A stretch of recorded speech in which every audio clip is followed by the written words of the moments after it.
एक बार फिर से मेरे चैनल में स्वागत है बच्चों। आपका दिन शुभ हो। आज मैं नवम पाठ संकल्प वीर दशरथ माझी पाठ का प्रश्नोत्तर का अंतिम भाग करने जा रही हूँ। इसके पहले मैंने इसके 2 भाग बनाए हैं, उसे अवश्य देखिएगा, तभी आपको यह पूरा पाठ का प्रश्नोत्तर समझ में आएगा। और वीडियो अगर अच्छी लगे तो इसको लाइक, सब्सक्राइब और शेयर अवश्य करिएगा। चलिए अब हम लोग प्रश्न संख्या 7 के साथ भाग 3 वीडियो का स्टार्ट करते हैं। प्रश्न संख्या 7। अधोलिखितेषु पदेषु प्रयुक्तां विभक्तिं वचनं च लिखत। नीचे लिखे गए शब्दों का विभक्ति और वचन लिखें। इसमें पद दिए गए हैं, विभक्ति और वचन लिखना है। क्षेत्रेषु एक यह उदाहरण दिया हुआ है, यह सप्तमी विभक्ति और बहुवचन का शब्द है। उसी प्रकार दूसरा शब्द है ग्रामेषु, यह भी सप्तमी विभक्ति और बहुवचन का है। दूसरा शब्द है दुर्बलकाय, यह प्रथमा विभक्ति एक वचन है। क्षेत्रानाम यह षष्ठी विभक्ति बहुवचन है। तस्मात् यह पंचमी विभक्ति एक वचनम है। नामना यह तृतीया विभक्ति एक वचन है। तस्य यह षष्ठी विभक्ति एक वचन है। पर्वतस्य यह भी षष्ठी विभक्ति एक वचन है। तस्मिन् यह सप्तमी विभक्ति एक वचन है। अब है 8वां प्रश्न। अधोलिखितानि पदानि आधृत्य वाक्यानि रचित। तो इसके लिए मैंने कॉपी पर यह कह रहा है कि नीचे लिखे पदों से वाक्य की रचना करें। तो इस वाक्य रचना मैंने कॉपी में की है, आप यहाँ पे देख सकते हैं और इसे लिख सकते हैं। आप चाहे तो खुद से भी वाक्य की रचना कर सकते हैं। यह प्रश्न है सर्वदा, सर्वदा बालका पठेयु। दूसरा शब्द है कृषिका, कृषिका कृषि कर्मम करोति।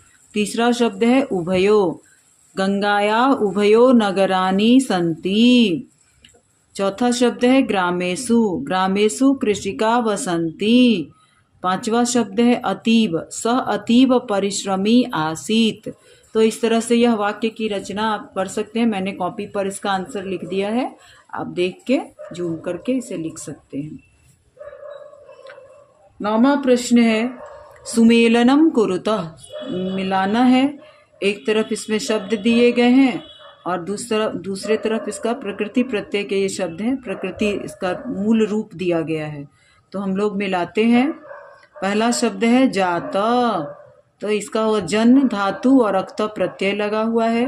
दूसरा शब्द है दृष्ट, इसका आंसर है 5, दृश्य धातु और अक्त प्रत्यय इसमें भी है। तीसरा है नीत्वा, इसका आंसर 1 है, नी धातु और कत्वा प्रत्यय है। कृत्वा, इसका उत्तर है 6, क्री धातु और कत्वा प्रत्यय है। गत्वा, इसका उत्तर 4 है, गम धातु और कत्वा प्रत्यय है। 5, इसके बाद दृष्टवा, इसका है 3, दृश्य धातु और कत्वा प्रत्यय है। तो इस तरह से यह मिलान करो को ऐसे मिला देना है, आप इस प्रकार से मिला दें। और अब 10वां प्रश्न देखते हैं। अधोलिखितानां पदानां संधि संधि विच्छेदम वा कुरुत। नीचे लिखे गए शब्दों के संधि और संधि विच्छेद करें। जैसे यहाँ संधि विच्छेद भी दिया हुआ है और कुछ जगह पे संधि किया हुआ है, तो उसको विच्छेद करना है इसलिए। तो पहला शब्द है यदि जोर अपि, यदि धन अपि, इसे ऐसे भी पढ़ते हैं यद्यपि। यहाँ चासीत है, संधि किया हुआ है, तो इसका विच्छेद करना है। च धन आसीत, अर्थात च जोड़ आसीत चासीत। नो आसन नासन, रिक्तोदर रिक्त उदर, इति आसीत इत्यासीत। कश्चित कह जोड़ चित या कह धन चित। तो इस तरह से हम इसका संधि और संधि विच्छेद कर सकते हैं। अब 11वां प्रश्न है परिवर्तनम कुरुता। एक वचन से बहुवचन में शब्दों को कुछ धातु रूप दिए गए हैं, उन्हें परिवर्तन करना है। एक उदाहरण है जैसे करोति एक वचन है, इसका हो गया बहुवचन कुर्वन्ति। उसी तरह दूसरा शब्द अब देखें गच्छति गच्छन्ति, आसीत आसन, वर्तते वर्तन्ते, अगच्छत् अगच्छन्, करिष्यामि करिष्याम, अकरोत् अकुर्वन्, रक्षतु रक्षन्तु, भवसि भवथ। इस तरह से इसका बहुवचन उत्तर हम लोग लिखेंगे। किताब में मैंने लिख दिया है, आप कॉपी में उससे उतार लें। जूम करके आप अपने पुस्तक में भी इसे टिक लगा सकते हैं देख के, और फिर आराम से उतारिए। अब 12वां प्रश्न है, उदाहरणानुसारम अव्यय पदानि चिनुता।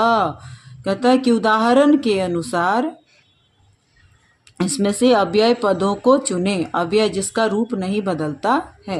एक उदाहरण दिया है, जैसे दुर्बल कायः कृषिकः ग्राम क्षेत्रेषु सर्वदा श्रमं करोति। दुर्बल शरीर वाले किसान गांव के क्षेत्रों में हमेशा श्रम मेहनत करते हैं। तो यहाँ सर्वदा शब्द जो है वह अव्यय हो गया। उसी तरह है, ग्रामेषु अर्थव्यवस्थाया आधार प्रायेण कृषि वर्तते। तो यहाँ प्रायेण शब्द जो है वो अव्यय शब्द है। दशरथ परिश्रमी संकल्पवान च आसीत।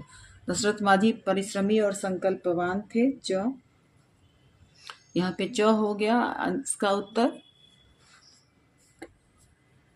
ग में है, शनै शनै अस्य श्रमिकस्य परिश्रम प्रत्यक्षो जाता।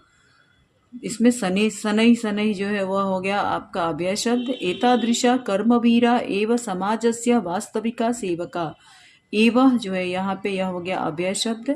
यात्रिका अपि चलितुम असमर्था आसन। यहाँ अपि शब्द जो है वह अव्यय शब्द हो गया। तो इस प्रकार से यह पाठ समाप्त होता है। इस पाठ का प्रश्न उत्तर आपको कैसा लगा आप कमेंट करके अवश्य बताएं, ताकि मैं उसमें और अच्छा कर सकूं।